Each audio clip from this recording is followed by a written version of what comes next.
Police were called to the 3800 block of 21st Street South around 6 o'clock last night for a suicidal man. They were told he fired a round and pointed a gun at people inside that home. The man gave up to police just after midnight last night.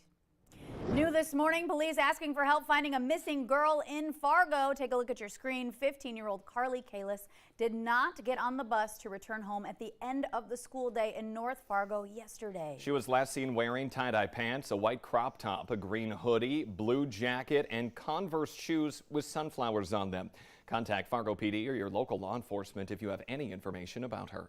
6:52 now, time for a look at our storm team forecast with Lisa Green, and you've got some big news this morning. Yes, Punxsutawney Phil saw his shadow, and Fargo Phil, once that sun is up, I think he's going to do the same. Look at him there getting scared by his shadow there.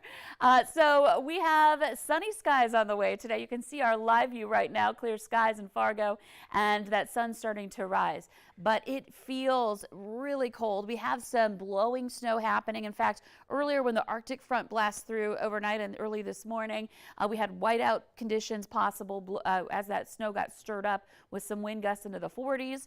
And now the wind is easing up a little bit, but it's still windy out there. You can see our camera shaking a bit. Our wind speed in Fargo, 23 miles per hour out of the north-northwest. And that is your steadier sustained wind, but we've been getting gusts into the 30s still.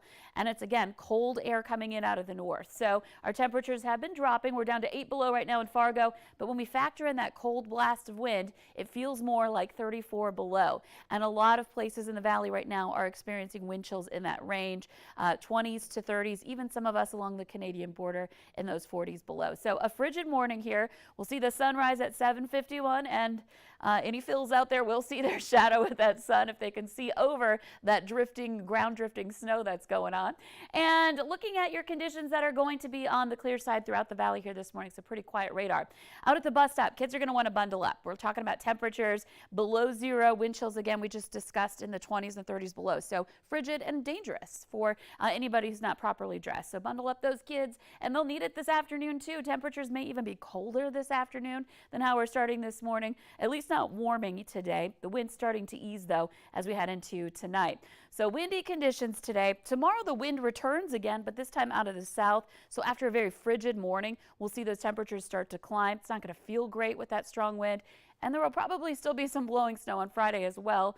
But that will all result in some warmer air in place for the weekend just in time. We'll see temperatures in the 20s, even to 30 degrees coming up this weekend. So that's what we have to look forward to as we're going through the next couple of days. Calling all Phils. Calling all Punxsutawney, Fargo, Moorhead, you got a Phil? Send them outside. I'm sure somewhere. Collins, Phil Collins, someone break out the jazz. Anyway, okay, Lisa. I can feel it. Groundhog. Anyway, Yeah, we got to yeah, move on here. yeah. It is now 6:54. Lisa, thank you. In our news today, it was a nightmare for one Minnesota family and school officials alike. A 6-year-old boy has a long road to recovery ahead after being run over by a school bus. A Columbia Heights school principal says one of their kindergartners is in stable condition with severe injuries to his legs, pelvis, and abdomen. Now the bus driver told police he didn't realize he ran over the boy after dropping him off last week and drove away. No other students were on the bus at the time of the incident. Fargo police are looking for help finding this man here. He's suspected of throwing 2 cats out a car window, running over and killing one of them. Security footage from the City Pound caught the incident on camera. Police say he was driving a red 4-door sedan with silver window trim. Take a look at your screen. There's a picture. Call police if you have any information about him. Police are investigating an unusual incident involving a Horace school bus route.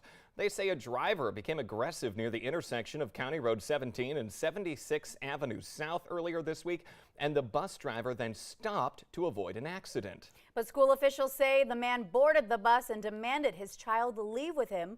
The student then got off the bus and that bus kept going. West Fargo school officials say drivers are being trained on how to avoid situations like this for the future. Police used GPS to track down a suspect who they say stole a taxi near Cass Lake, Minnesota. They say the cab driver stopped to use the bathroom, and that's when the passenger jumped behind the wheel and took off. Officers later found that vehicle in the Bemidji area and arrested Marty Jones. They say the taxi driver was giving Jones a long ride from Essentia Health in Fargo to Cass Lake, Minnesota. Sexual assaults in Fargo slightly increased last year compared to the year before, which Fargo Police Chief David Zabolski says is alarming. But he says the department is taking steps to gain better tools and information when investigating sexual assaults. The Valley Today's Nishay Taylor is joining us live in studio with details on how the department is looking to make a change. Good morning, Nishay. Good morning, Jordan and Ashlyn. Last year, between January and November, there were 111 rapes reported to the Fargo Police Department. The year before, there were only 93. 13 of the sexual assaults from last year resulted in an arrest. Chief Zabolski says investigators will be undergoing training this month to help improve with conducting more comprehensive investigations into sexual assaults. He says oftentimes these cases are difficult to prosecute, and the continued backlog of testing rape kits at the state labs makes things much more difficult to prove the crime. The longer we have to wait for the results, that can have a real adverse effect on the investigation. I mean, a lot of times that evidence itself might be the only physical evidence that there is in a particular report. So it's kind of critical for us to know that answer. Now, if someone has been a victim of a rape, contact police immediately. Zabolski says while it may be a traumatic experience, it is important not to destroy critical evidence by taking a shower or trying to throw away clothing or bed sheets. Also, it is also crucial to get a sexual assault examination. Jordan, Ashlyn. All right, a lot of heavy information. Thank you for explaining it to us this morning, Nishay. When minutes matter, first responders, mean the difference between life and death.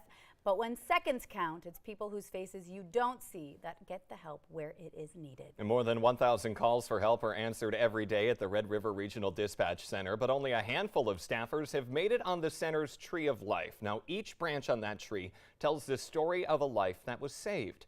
In 2 years at the center, Stephen Grossman has already earned himself a spot on that tree.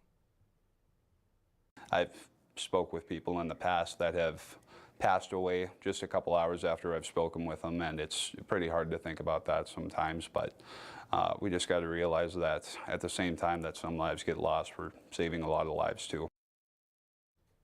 Before crews could get to the scene, he helped a mom deliver her baby while coaching her over the phone.